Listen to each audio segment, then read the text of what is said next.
हमारी सारी नासमझियां आदमी का सारा ढंग जीने का पुराना है और ज्ञान ने छलांग ले ली। अब इस ज्ञान ने नई स्थितियां बना दी जिनके साथ एडजस्ट होना पड़ेगा। एक आदमी है अमेरिका में, उस आदमी ने एक छोटा सा प्रयोग किया जो हैरानी का है। उसने एक प्रयोग किया, वो गोरा आदमी है, सफेद चमड़ी का आदमी है। उसने एक प्रयोग किया कि उसने अपने शरीर पर कलर पिगमेंट्स के इंजेक्शंस लगवाए और अपने शरीर को नीग्रो जैसा काला करवा दिया। उस आदमी का नाम है हावर्ड ग्रिफिन। हिम्मत का प्रयोग किया, उसने इंजेक्शंस लगवा के अपनी सारी चमड़ी को काला करवा दिया। बाल गुंगराने बनाने की कोशिश की लेकिन नहीं बन सके तो उसने सिर घुटवा डाला। एक रात वो पूरी तरह नीग्रो होकर अपने कमरे से बाहर निकल गया। ये अनुभव करने कि एक सफेद आदमी नीग्रो की चमड़ी में किस स्थिति से गुजरेगा। वह है तो सफेद आदमी, लेकिन अमेरिका में नीग्रो की क्या स्थिति है सफेद आदमी कभी अनुभव नहीं कर सकता, क्योंकि वो नीग्रो की जगह कभी खड़ा नहीं हो सकता। तो वो नीग्रो बन के निकल पड़ा। उस आदमी ने अपने संस्मरण लिखे, वो बड़ी हैरानी के उसने लिखे कि मैं पहले तो बहुत डरा आईने के सामने जाने में, फिर भी मैंने सोचा कि रहूंगा तो मैं वही सिर्फ काला हो गया हूंगा। तो जब वो आईने के सामने गया और उसने बिजली का बटन दबाया, बिजली का बटन दबाते वक्त भी उसके हाथ कपे। जब उसने बिजली का बटन दबाया और आईने में देखा तो उसे पता चला कि ये मैं वही नहीं हूं, ये तो आदमी ही कोई और। उसकी सारी आइडेंटिटी गड़बड़ हो गई। उसका जो अपना नाम था,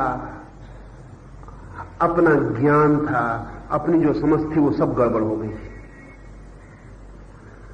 वो एकदम से जिसको कहना चाहिए मेल एडजस्टमेंट हो गया, सब चीजें अस्त व्यस्त हो गई।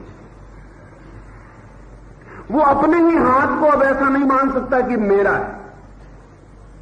अब उसे शरीर अपना बिल्कुल अलग मालूम पड़ने लगा और खुद बिल्कुल अलग मालूम पड़ने लगा। है तो वो गोरा आदमी, गोरे आदमी की प्रेजुडिस और गोरे आदमी के ख्याल, और हो गया है नीग्रो। अगर इस आदमी की चमड़ी धीरे धीरे धीरे धीरे काली पड़ती जाए और 70 साल लग जाए तो ऐसी दिक्कत नहीं आएगी। ये इंजेक्शन से 12 घंटे के भीतर संभव हो गया। इसके दो हिस्से हो गए। ये आदमी सीजोफ्रेनिया में पड़ गया। इसका एक हिस्सा नीग्रो हो गया जो बिल्कुल अलग है, और एक हिस्सा अंग्रेज रह गया जो बिल्कुल अलग है। अब इन दोनों के बीच कोई तालमेल ना रहा। उसका सिर घूमने लगा। वो सड़क पे चल रहा है तो उसे पता नहीं चलता कि मैं कौन हूं, और लोग उसकी तरफ देखते हैं तो आंखें अब वही नहीं है जो कल तक थी। अब लोग उसे और तरह से देख रहे हैं। अब वो एक होटल में प्रवेश कर रहा है तो लोग उसे और तरह से देख रहे हैं, लोग उससे और तरह का व्यवहार कर रहे हैं। अब वो भीतर हंस रहा है क्योंकि ये व्यवहार नीग्रो के साथ हो रहा है जो वो नहीं है।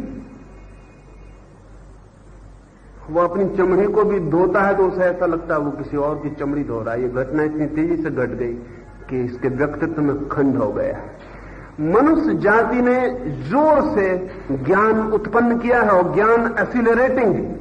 वो रोज गति बढ़ती जाएगी। अगले दिनों में 2.5 वर्ष में इतना हो जाएगा, फिर 1.25 वर्ष में इतना हो जाएगा, फिर महीने भर में इतना हो जाएगा। इस सदी के पूरे होते होते आदमी अपने को बड़ी मुश्किल में पाएगा, और वो ये कि वो बहुत पीछे रह गया और ज्ञान रोज बदलता जा रहा है, और उस ज्ञान के साथ नए एडजस्टमेंट खोजने कठिन हो जाएंगे। भारत के लिए जो सबसे बड़ा सवाल है वो ये है कि सारी दुनिया ने जो ज्ञान की खोज की है और हमने तो वो खोज नहीं की,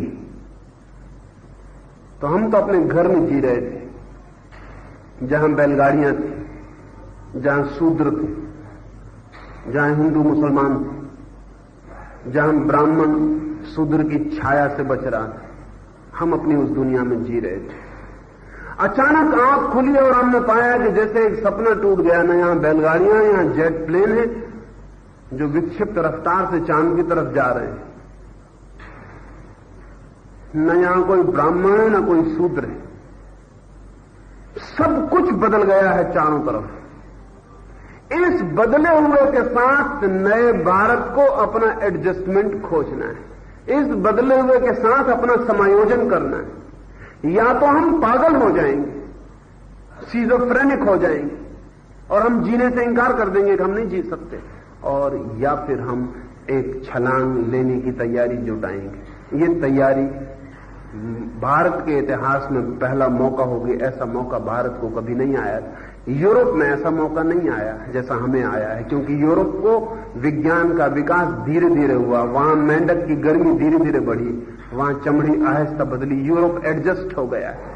भारत के सामने जो सवाल है वो अमेरिका के सामने नहीं है, रूस के सामने नहीं है, वो यूरोप के सामने नहीं है। वो सवाल चीन के सामने भी नहीं है, क्योंकि चीन कोड़े के बल पे छलांग लगवा लेगा, बंदूक के बल पे छलांग लग जाएगी वहां। हिंदुस्तान के सामने बड़ा सवाल है कि लोकतांत्रिक देश